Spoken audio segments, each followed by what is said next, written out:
Hello students. आज हमारा day 7 है आंसर राइटिंग चैलेंज का। तो बेसिकली दो क्वेश्चन आपको दिए गए थे। जो फर्स्ट क्वेश्चन था वो 10 मार्कर था और सेकंड क्वेश्चन 15 मार्कर था। तो पहले क्वेश्चन की थीम थी जुडिशियल रिव्यू। तो इस बेसिकली क्वेश्चन ये है कि judicial review is an essential aspect of the constitutional democracy in India.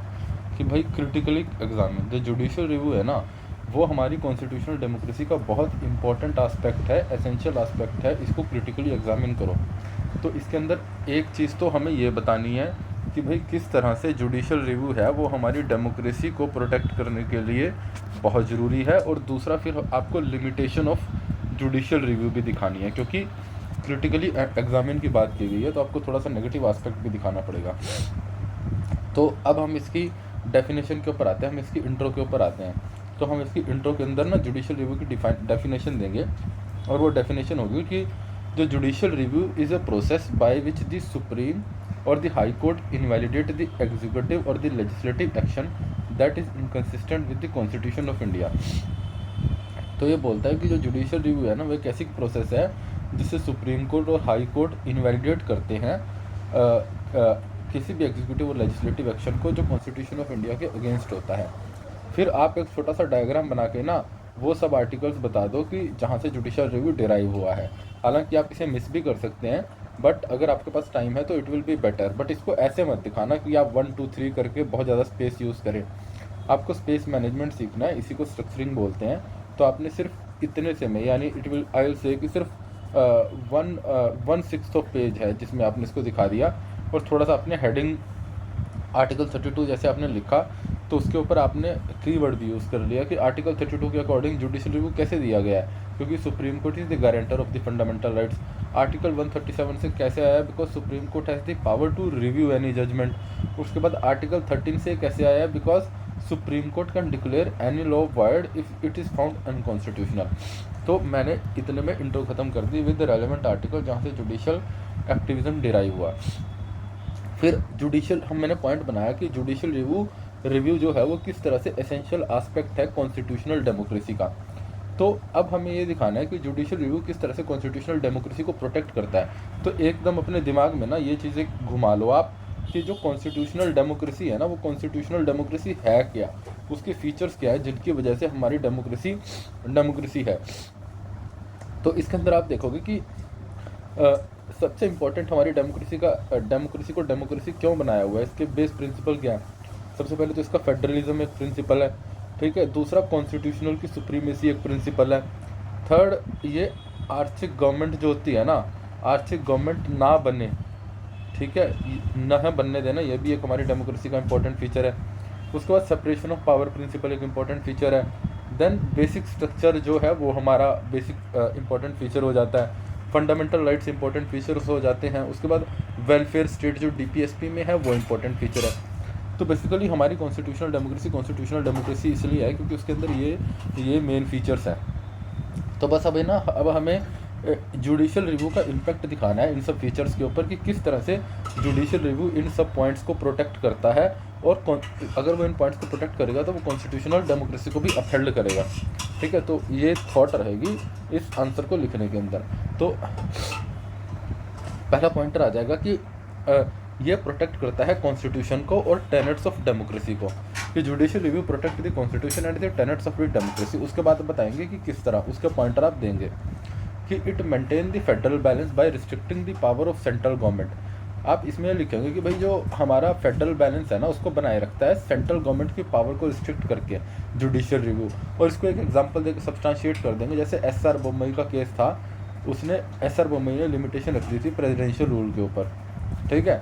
फिर सेकंड पार्ट इसका ये आ जाएगा कि जो जुडिशियल रिव्यू है ना, वो हमारे कॉन्स्टिट्यूशनल की सुप्रीमेसी को अपहोल्ड करता है। और कैसे करता है, जैसे श्रेया सिंघाल केस था, उसके अंदर सेक्शन 66 ऑफ आईटी एक्ट को स्टक डाउन कर दिया था जुडिशरी ने, ताकि राइट टू प्रिवेसी को प्रोटेक्ट किया जा सके, ठीक है। तो सेकंड पॉइंट ये हो गया। फिर तीसरा पॉइंट ये हो गया कि किस तरह से चेक करता है misuse of power by the government, कि जो जुडिशियल रिव्यू है ना, वो कॉन्स्टिट्यूशनल डेमोक्रेसी को कैसे बनाए रखेगा। अगर वो misuse of the power by the government को चेक करेगा, and it will prevent it from being an aristocratic government, ठीक है। For example judicial review of the farm laws, कि फार्म लॉ गवर्नमेंट ने बिना किसी सलाह के साथ ला दिए थे, तो जो आर्थिक नेचर है ना गवर्नमेंट को, उसको करप्ट करने के लिए जुडिशियल रिव्यू ने काम किया था।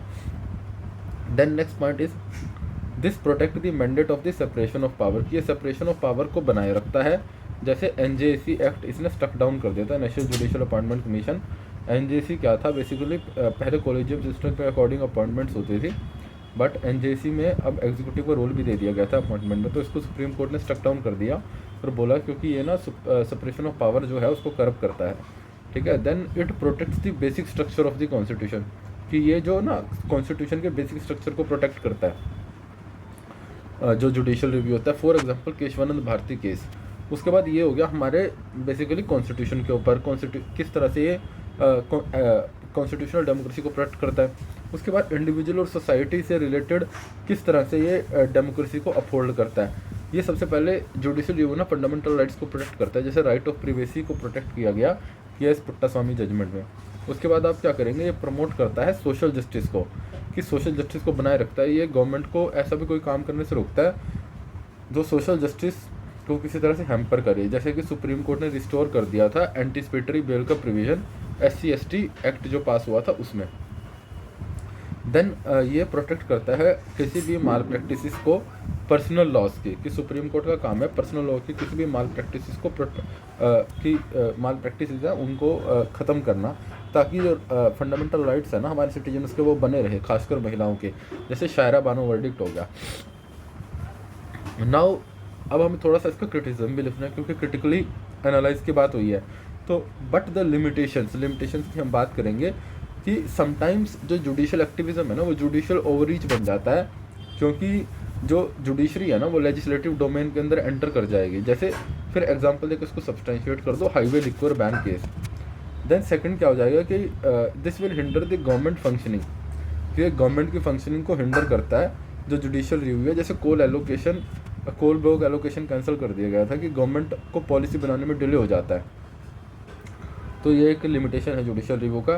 देन क्या हो जाता है कि जजेस may have the pecuniary interest in the review of existing laws, किसी भी लॉ को रिव्यू करने के अंदर जजेस का अपना एक इंटरेस्ट हो सकता है। देन इज कि बियॉन्ड द डोमेन एक्सपर्टीज़, को जो जुडिशियल रिव्यू है ना वो डोमेन एक्सपर्टीज से बाहर होता है। ऐसा नहीं है कि जजेस को आप पॉलिसी मैटर्स की भी नॉलेज हो, ठीक है। It is beyond the judicial expertise की policy matter of the political questions. Then we come to the conclusion हमारा 4-5 लाइनों में खत्म होगा, थोड़ा बहुत रेलेवेंट कुछ करंट यूज़ करते हुए। मैंने लिख दिया कि द जुडिशियल एक्टिविज्म, की ये जो जुडिशियल एक्टिविज्म है ना वो जुडिशियल ओवररीच में टर्न हो जाता है। The judicial activism must follow arm length principle, एक टेक्निकल वर्ड है, so that it may not turn to the judicial overreach and hamper the separation of power, कि जुडिशियल ओवररीच ना बने और सेपरेशन ऑफ पावर को hamper ना करें। तो फर्स्ट क्वेश्चन का सोल्यूशन ये था, और विद इन वर्ड्स के अंदर आप इस तरह से प्रेजेंट करेंगे, और इसकी इंटरप्रिटेशन मैंने आपको समझा दी। Now we come to the second question. Second question क्या कहता है कि जो बेसिक स्ट्रक्चर डॉक्ट्राइन है ना, that has gone a long way in ensuring that the state does not circumvent the Indian foundational implicit foundational principle of the constitution, critically comment. भाई यहाँ पे फिर क्रिटिकली कमेंट आ गया, मतलब दोनों साइड से दिखानी है, पॉजिटिव भी दिखानी है, नेगेटिव भी दिखानी है। तो अभी इस क्वेश्चन के अंदर क्या बोल रहा है कि जो बेसिक स्ट्रक्चर और डॉक्ट्राइन है ना वो हमने जब लाया था 1973 में तो लाया था, ठीक है, बट कॉन्स्टिट्यूशनल के अंदर छिपी हुई जो फाउंडेशनल वैल्यूज़ हैं, ठीक है, उनको प्रोटेक्ट करने के अंदर इसने बहुत बड़ा रोल अदा किया है। This has gone a long way that the state does not circumvent, कि जो बेसिक स्ट्रक्चर डॉक्ट्राइन है ना अपने आने के बाद से अब तक इसने बहुत बड़ा रोल अदा किया है कि स्टेट सर्कमवेंट ना करे कॉन्स्टिट्यूशनल के प्रिंसिपल्स को, क्रिटिकली कमेंट। तो एक तरह से आपको ये दिखाना है कि किस तरह से बेसिक स्ट्रक्चर ने जो हमारे इम्प्लिसिट प्रिंसिपल ऑफ कॉन्स्टिट्यूशन है ना उनको प्रोटेक्ट करने में मदद की है। एक तरह से सिग्निफिकेंसी दिखानी है कि in protecting the principles of the constitution. बस इसका हेडिंग सिग्निफिकेंस नहीं बनेगा, इसका हेडिंग बन जाएगा how it prevented state from circumventing the foundational principle. यानी आपको करना क्या है, जो ये क्वेश्चन पूछा गया है ना क्वेश्चन के अंदर, इसी क्वेश्चन को आपको हेडिंग फॉर्मेट में क्वेश्चन मार्क डाल के हेडिंग बनाना है, ना कि सिग्निफिकेंस लिख के बनाना है। एग्जामिनर को सीधा समझ आना चाहिए कि भाई आप कहना क्या चाह रहे हो। तो अब इसका स्ट्रक्चर हम कैसे करेंगे। और दूसरी चीज़ इसके अंदर क्या है कि अब आप ये देखो कि थोड़ा सा ना आपको ये भी बताना पड़ेगा इंट्रो के बाद क्या होगा कि implicit foundational principles enshrined in constitution. थोड़ा सा आप ये भी बताओगे छोटा सा डायग्राम बना के कि इम्प्लिसिट फाउंडेशनल प्रिंसिपल है क्या, कौन कौन से हमारे कॉन्स्टिट्यूशन को जिन्होंने प्रोटेक्ट किए हैं। ठीक है, जने लोग इंट्रो लिखने के बाद ना यहाँ से शुरू कर देंगे, बट मेरा ये मानना है ये भी दिखाना चाहिए, क्योंकि ये जो बोला गया है ना implicit foundational principle enshrined in constitution, इसके भी ये किसी वजह से वर्ड दिया गया है। तो आपको थोड़ा सा बताना पड़ेगा कि लाइक ये 5-6 प्रिंसिपल, आप 20 सारे मत लिखो, 5 भी लिख दिया ना आपका काम हो जाएगा, बस उसको देखना है कि आपने इंटरप्रेट सही कर लिया या नहीं किया। ठीक है, now let's come to the explanation of the question. तो सबसे पहले तो इंट्रो वही 4-5 लाइन की होगी, हम बेसिक स्ट्रक्चर के ऊपर लिखेंगे कि basic structure doctrine is a judicial creation that was propounded in the Kesavananda Bharati case in the 1973 and it put limitation on the amending power of the parliament. ठीक है, इतना काफ़ी है, मैंने ये ऐड कर दिया था, लिखना है इसको लिखो, नहीं लिखना ना लिखो। जैसे कि it contain certain feature beyond the limit of the amending powers, मतलब ये सेम ही है जो मैंने पहले 4 लाइनें बताई कि basic structure is the judicial creation that is propounded in the basic structure एक जुडिशियल क्रिएशन है that is propounded in the Kesavananda Bharati case in 1973 to put the limitation on the amending power of parliament. 4 line में मैंने सारी बात बता दी। ठीक है, अलग अलग सेंटेंस बना के बताने की ज़रूरत नहीं है, एक अच्छा सा सेंटेंस फ्रेम करो जिसके अंदर आप सारी बात कह दो। उसके बाद आ गया इम्प्लिसिट फाउंडेशनल प्रिंसिपल्स क्या होते हैं, आपको थोड़ा सा ये बताने हैं कि हमारे कॉन्स्टिट्यूशन का फाउंडेशनल प्रिंसिपल क्या है। तो सुप्रीमेसी ऑफ कॉन्स्टिट्यूशन है, सेपरेशन ऑफ पावर है, फंडामेंटल राइट्स हैं, sovereign democratic and republic state है, secular nature, welfare state, unity and integrity and rule of law. हालांकि आप 22-23 लिख दोगे, बट 8 लिख दिए मैंने, ये भी बहुत है, इसमें से आप 5-6 लिखोगे वो भी बहुत है। यही हमारे इम्प्लिसिट फाउंडेशनल प्रिंसिपल है कॉन्स्टिट्यूशन के, और मैंने इसलिए लिखा क्योंकि यहाँ पे जो ये वाली चीज़ है ना, यहाँ पे बोला गया है कि किस तरह से बेसिक स्ट्रक्चर ने बहुत अच्छा काम किया है इम्प्लिसिट फाउंडेशनल प्रिंसिपल को बचाने में। तो पहले आप इम्प्लिसिट फाउंडेशनल प्रिंसिपल लिखोगे, उसके बाद बात करोगे बचाया या नहीं बचाया। तो फिर हम आ जाते हैं कि किस तरह से इसने बचाया इम्प्लिसिट फाउंडेशनल प्रिंसिपल को या इनको टाइम के साथ प्रोटेक्ट किया। तो हम हेडिंग बना देंगे how it prevented the state from the circumventing the foundational principle. तो हम जजमेंट्स के साथ साथ एक्सप्लेन करते जाएंगे। सबसे पहले क्या किया कि बेसिक स्ट्रक्चर ऑफ डॉक्ट्राइन ने पार्लियामेंट को प्रिवेंट किया कि वो अपनी मेजोरिटेरियन पावर को यूज़ करे, और किस तरह से किया कि it prevented the parliament from abusing the majoritarian power bye checking constitutional validity of the act. कि बेसिक स्ट्रक्चर के बेसिस के ऊपर जो पार्लियामेंट अगर कोई भी लॉ पास कर रही है तो उसकी कॉन्स्टिट्यूशनल वैलिडिटी चेक की जा सकती है। For example section 66 of the IT act Shreya Singhal case, ये एग्जांपल यहाँ डल जाएगा। एग्जांपल साथ साथ यूज़ करते रहें आप कि इसने किस तरह से फाउंडेशनल प्रिंसिपल बचाए। सबसे पहले तो इसने मेजोरिटेरियन गवर्नमेंट बनाने से रोका। कैसे रोका? कॉन्स्टिट्यूशनल वैलिडिटी को अपहोल्ड करके किसी भी एक्ट की, और कैसे सेक्शन 66 ऑफ IT एक्ट की बात करके। देन हम आ गए कि देन क्या हो गया कि अच्छा ये तो स्क्रीन में आ गया। देन ये सेकंड पॉइंट आ गया। ठीक है, सेकंड पॉइंट क्या आ गया कि basic structure apply implied limitations thus keeps feature of the basic structure beyond the amendability। कि जो बेसिक स्ट्रक्चर है ना उसके जो फीचर्स होते हैं वो बियॉन्ड द अमेंडेबल हैं। ठीक है, तो जो हमारी पार्लियामेंट है ना वो अपनी लेजिस्लेटिव पावर यूज़ करके उनको अमेंड या डिस्टॉर्ट नहीं कर सकती। जैसे सेपरेशन ऑफ पावर के केस में NJAC की जजमेंट आई थी। ठीक है, सेकंड पॉइंट ये हो गया कि इस तरह से उसने जो बेसिक स्ट्रक्चर है ना उसने सेपरेशन ऑफ पावर को बचाने में योगदान दिया है। Now let's come to the third point क्या हो गया कि ये जो हमारा बेसिक स्ट्रक्चर है ना ये मेंटेन करता है एक बैलेंस को। It maintains a balance between the fundamental rights और DPSP। ठीक है, ये बेसिकली बेसिक स्ट्रक्चर क्या करता है, फंडामेंटल राइट और DPSP में एक बैलेंस बनाए रखता है जो कि हमारे कॉन्स्टिट्यूशन का बेडरॉक है। जैसे मिनर्वा मिल्स केस की अगर हम बात करें तो हमने एग्जाम्पल दे दिया। उसके बाद नेक्स्ट पॉइंट क्या हो गया कि जो बेसिक स्ट्रक्चर जो है ना उसके 2 और इम्पॉर्टेंट फीचर्स हैं, judicial review and the rule of law. They as the basic structure they are the feature of the basic structure thus they are beyond the amendable powers. ठीक है, उसके बाद क्या हुआ था कि बेसिक स्ट्रक्चर के अंदर जुडिशियल रिव्यू और रूल ऑफ लॉ भी ऐड हो गए, जिसने हमारी बेसिकली आर्थिक पावर ऑफ गवर्नमेंट है ना उसको कम कर दिया। जैसे कि constitutional validity of the various law checked under the judicial review. Then we come to the next point कि जो बेसिक स्ट्रक्चर है उसने प्योरिटी ऑफ इलेक्टोरल प्रोसेस को बनाए रखा। कैसे बनाए रखा? By holding the regular election as basic structure. कि जो बेसिक स्ट्रक्चर डॉक्ट्राइन है ना, समय के साथ साथ वो इवॉल्व हुआ, तो उसने अपने अंदर इलेक्टोरल प्रोसेस को भी ऐड किया और रेगुलर इलेक्शन को बेसिक स्ट्रक्चर का दर्जा दे दिया, जैसे कि हो तो होलन केस में सुप्रीम कोर्ट ने बोला था। Then we come to the next point. Next point में क्या हुआ कि बम्बई केस जो था 1994 में, दैट अपहोल्ड डेमोक्रेसी और federalism at the basic structure. कि बेसिक स्ट्रक्चर का दायरा ना बम्बई केस में और बढ़ा दिया, उसमें डेमोक्रेसी और फेडरलिज्म को ऐड कर दिया। ठीक है। और उससे भी इम्पोर्टेंट क्या हुआ था कि then in IR. Coelho case Supreme Court held that all amendment to the constitution after 24 April even though they are put in the 9th schedule are under judicial review if they are eroding the basic structure। मतलब जो judicial review का दायरा था ना basic structure ने, उसको भी बढ़ा दिया आई.आर. कोहिलो केस में।